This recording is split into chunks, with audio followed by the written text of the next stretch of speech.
بسم اللہ الرحمن الرحیم۔ السلام علیکم۔ کیسے ہیں آپ سب؟ امید ہے آپ سب خیریت سے ہوں گے۔ الحمدللہ میں بھی ٹھیک ٹھاک ہوں۔ ہم نے سبق نمبر 10 کا آغاز کیا تھا، جس کا عنوان ہے بارش کا پہلا قطرہ، کہ کس طرح ایک ننھا سا قطرہ ہمت کرتا ہے اور سارے قطرے اس کے ساتھ مل جاتے ہیں اور ایک موسلا دھار بارش ہوتی ہے جو پوری زمین کو سیراب کر دیتے ہیں۔ آج ہم انشاءاللہ اس کی تشریحات کریں گے۔ اس سے پہلے ہم اس کی پڑھائی کر چکے ہیں اور مشکل الفاظ دیکھ چکے ہیں۔ یہ کتاب کا صفحہ نمبر 67 ہے، اور جب میں نے پڑھائی کروائی تھی تو پڑھائی کے دوران میں نے مشکل الفاظ کے معنی بھی بتائے تھے، ان کا تلفظ بھی بتایا تھا اور اشعار کا مفہوم بھی بتایا تھا۔ اگر یہاں سے آپ کسی لفظ کی سمجھ نہیں آتی تو آپ میرا پڑھائی کا لیکچر دیکھ سکتے ہیں، جس پہ میں نے ہر شعر کا مفہوم سمجھایا ہے، مشکل الفاظ بتائے ہیں۔ ٹھیک ہے، اب ہم اپنا لیکچر شروع کرتے ہیں۔ شعر نمبر 1 ہے: گھنگور گٹا تلی کھڑی تھی پر بوند ابھی نہیں پڑی تھی۔ اس شعر کی تشریح کچھ یوں ہے۔ اس شعر میں شاعر بارش ہونے سے پہلے کے حالات بیان کر رہا ہے۔ بارش ہونے سے پہلے آسمان پر گہرے کالے بادل کے گول آتے ہیں اور آسمان پر چھا جاتے ہیں۔ گہرے بادل اس بات کی عکاسی کر رہے ہوتے ہیں کہ بارش آنے والی ہے، مگر ابھی تک ایک قطرہ بھی بارش کا نہیں گرا تھا۔ شعر نمبر 2 ہے: ہر قطرے کے دل میں تھا یہ خطرہ، ناچیز ہوں میں غریب قطرہ۔ اس کی تشریح یوں ہے۔ اس شعر میں شاعر بارش ہونے سے پہلے کے حالات کا ذکر کر رہا ہے۔ گھٹا آسمان پر سایہ کن ہے، مگر ہر قطرہ زمین پر آنے سے ڈر رہا ہے۔ اسے یہ خدشہ ہے کہ وہ ننھی سی چیز ہے، بھلا اس کی ذات سے زمین کی پیاس کیسے بجھے گی؟ وہ زمین پر گر کر فنا ہو جائے گا، اس کی ذات سے کسی کو فائدہ نہ ہوگا۔ شعر نمبر 3 ہے: کیا کھیت کی میں بجھاؤں گا پیاس، اپنا ہی کروں گا ستیہ ناس۔ اس کی تشریح یوں ہے۔ اس شعر میں شاعر بارش کے قطرے کے جذبات بیان کر رہا ہے۔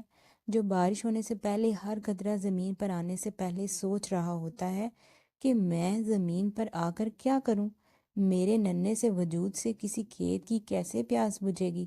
میں اکیلا اتنے بڑے کھیت کو کیسے سیراب کروں گا؟ اگر میں کھیت پر گر گیا تو پیاسی زمین مجھے فوراً جذب کر لے گی اور میرا وجود بغیر کسی کام آئے ختم ہو جائے گا۔ آگے دیکھیں۔ شعر نمبر 4: کس برتے پہ میں کروں دلیری، میں کون ہوں کیا بساط میری۔ اس کی تشریح یوں ہے۔ اس شعر میں شاعر بیان کرتا ہے کہ بارش ہونے سے پہلے بارش کا ہر قطرہ یہ سوچ رہا ہوتا ہے کہ میں کس بنیاد پر بہادری دکھاؤں اور ہمت کا مظاہرہ کرتے ہوئے زمین کی طرف کود پڑوں۔ میں تو اتنا چھوٹا سا ہوں، میری کوئی اوقات نہیں ہے۔ زمین والے تیز بارش کا انتظار کر رہے ہیں، میں اکیلا کیا کر سکوں گا؟ میری ذات کسی کو کوئی فائدہ نہیں پہنچا سکتی۔ اگلا شعر دیکھیں۔ شعر نمبر 5: ایک قطرہ کے تھا بڑا دلاور، ہمت کے محیط کا شناور۔ اس کی تشریح یوں ہے۔ شاعر اس شعر میں بارش کے قطروں میں سے ایک قطرے کی بہادری کا ذکر کرتے ہوئے کہتا ہے کہ ان قطروں میں سے ایک قطرہ سب سے زیادہ بہادر تھا۔ اس میں اتنی ہمت تھی کہ وہ فیصلہ کر لے اور زمین پر کسی ماہر کی طرح کود پڑے۔ وہ سمندر پر چھا جانے کی صلاحیت رکھتا تھا۔ آگے ہے شعر نمبر 6: بولا للکار کر کے آؤ، میرے پیچھے قدم بڑھاؤ۔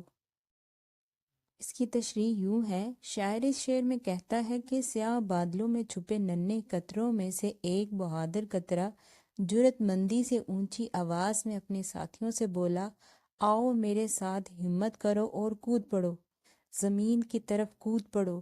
زمین والے تمہارے استقبال کے لیے کھڑے ہیں، میرے ساتھ زمین کی طرف چلو۔ اگلا شعر دیکھیں۔ شعر نمبر 7: کر گزرو جو ہو سکے کچھ احسان، ڈالو مردہ زمین میں جان۔ اس کی تشریح یوں ہے۔ اس شعر میں شاعر بارش کے قطروں کی گفتگو بیان کر رہا ہے۔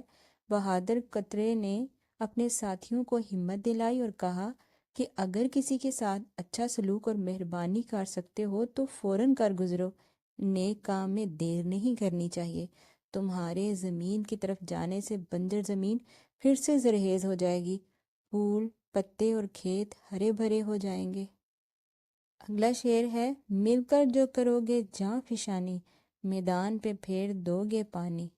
اس کی تشریح یوں ہے، شاعر شعر میں کہتا ہے کہ بہادر قطرے نے اپنے ساتھیوں سے کہا کہ اگر تم سب مل کر کوئی کام کرو گے تو زمین کے حالات بدل دو گے، مردہ زمین میں جان پڑ جائے گی، کھیتیاں سیراب ہو جائیں گی، چراگاہ ہری بھری ہو جائے گی، پتے دھل کر صاف ہو جائیں گے۔ اگلا جو ہمارا شعر ہے، شعر نمبر 9، یہ کہہ کے وہ ہو گیا روانہ، دشوار ہے جی پر کھیل جانا۔ اس کی تشریح یوں ہے، شاعر شعر میں کہتا ہے کہ دلیر قطرہ سب کو اپنے پیچھے آنے کا درس دے کر خود زمین کی طرف کود پڑا۔ یہ فیصلہ خاصا مشکل تھا، خود کو ہلاکت میں ڈالنا آسان نہ تھا، مگر قطرہ بہت بہادر تھا، اس نے جان پر کھیل کر زمین کی طرف قدم بڑھا دیا تھا۔ اگلا شعر ہے، شعر نمبر 10، دیکھی جرأت جو اس سکھی کی، دو چار نے اور پیروی کی۔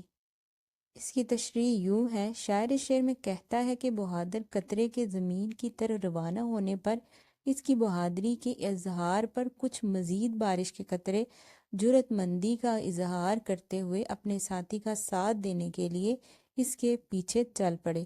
انجام سوچے بغیر انہوں نے روانہ ہونے کا فیصلہ کیا تھا۔ وہ دلیر قطرے کے دوست تھے، انہوں نے اپنے ساتھی کے ساتھ جانے کا ارادہ کر لیا تھا۔ اگلا جو شعر ہے وہ شعر نمبر 11 ہے، پھر ایک کے بعد ایک لبکا، قطرہ قطرہ زمین پہ ٹپکا۔ اس کی تشریح یوں ہے، شاعر شعر میں کہتا ہے کہ دلیر قطرے کے زمین کی طرح روانہ ہونے کے بعد اس کے کچھ ساتھی اس کے پیچھے چل پڑے، حتیٰ کہ ایک کے بعد ایک زمین کی طرف چل پڑے، ایک کے پیچھے ایک بوند زمین پر پانی بن کر برسنے لگی۔ اپنے ساتھیوں کا ساتھ دینا بھی ضروری تھا۔ اگلا شعر ہے، شعر نمبر 12، آخر قطروں کا بند گیا تار، بارش ہونے لگی موسلا دھار۔ اس کی تشریح یوں ہے، اس شعر میں بارش کے قطروں کے جذبات کا ذکر کرتے ہوئے شاعر کہہ رہا ہے، ایک قطرے کے بہادری دکھانے کی دیر تھی کہ اس کے پیچھے سب قطرے چل پڑے اور قطروں کی قطار لگ گئی۔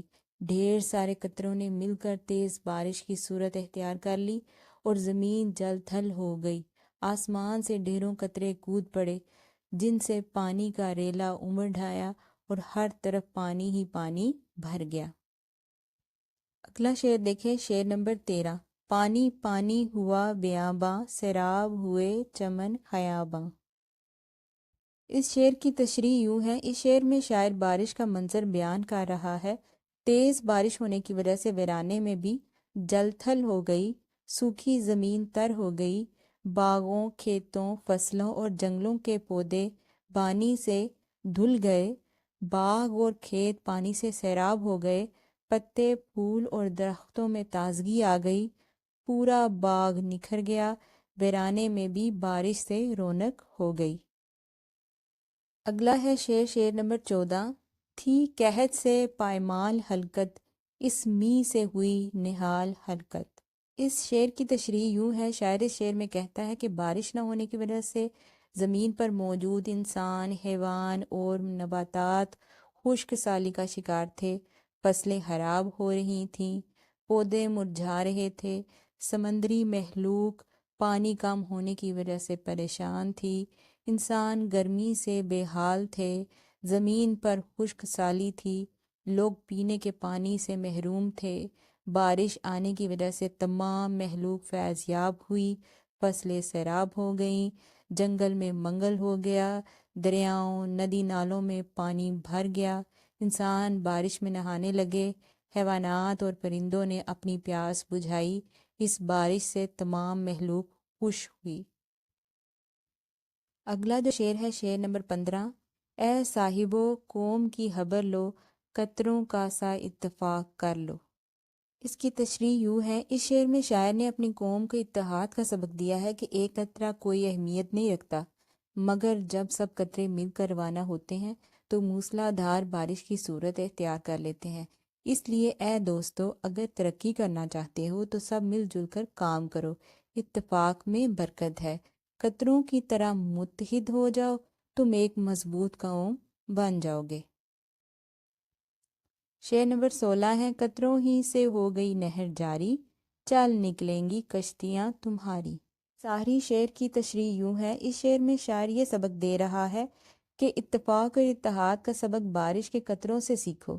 یہ قطرے جب مل کر زمین پر گرتے ہیں تو انقلاب برپا کر دیتے ہیں۔ سوکھی ہوئی نہریں پانی سے بھر جاتی ہیں، ان نہروں میں کشتیاں چلنے لگتی ہیں اور تمام لوگ خوشحال ہو جاتے ہیں۔ کسان کی فصلیں شاداب ہو جاتی ہیں، جو کام رکے ہوئے تھے وہ پھر سے شروع ہو جاتے ہیں۔ اسی طرح تم مل کر رہو گے تو تمہارے تمام مسائل حل ہو جائیں گے۔ اس طرح آج کا لیکچر مکمل ہوا۔ اگر پسند آئے لائک کیجیے گا، کمنٹ کیجیے گا، سبسکرائب کیجیے گا۔ مجھے دے اجازت۔ اللہ حافظ۔